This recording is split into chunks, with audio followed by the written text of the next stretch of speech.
My name is Alex Pierce. This story occurred in 1992 when I was about 11 years old. We lived on 18970 Beckard Place in Cerritos, California, in a two-story split-level house where my brother Dylan and I slept in neighboring rooms upstairs.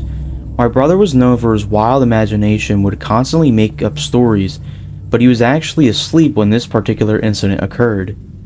Before I go into full detail explaining what happened that night, I will tell you that my brother actually claimed he had a clownish imaginary friend and constantly referred to him as if he were an actual human, offering him food at the dinner table.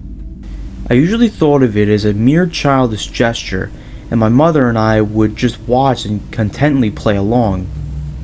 On February 7th, Friday, my brother woke me up in the middle of the night, claiming that a clown was playing peekaboo with him from his bedroom window and told me that it was funner with more people. I had no idea what he was talking about and was quite honestly scared, but I held his hand, turned on the lights, and entered his bedroom.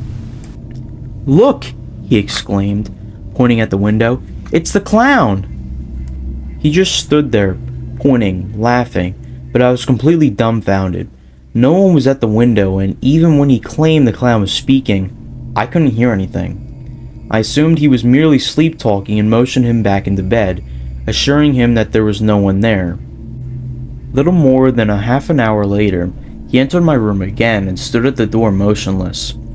When I snapped at him, he jumped back and claimed once again that a clown was at the window and that he needed my help, because apparently it wouldn't leave him alone. At this point, I was rather more pestered than frightened. I entered his room again and jokingly said, "Begone! You are not wanted here, clown!"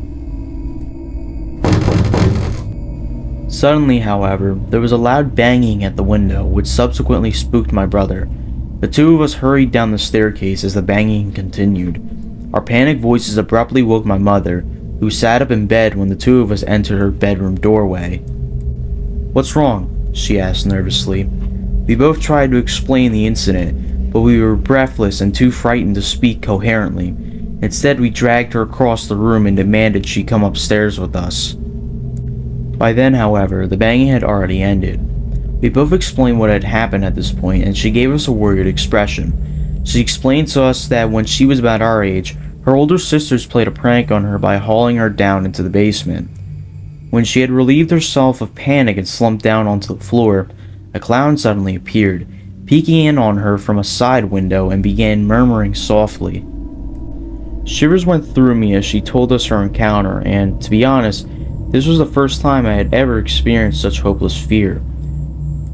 We moved out soon afterwards and never had any incidents since, but we were both left quite in shock.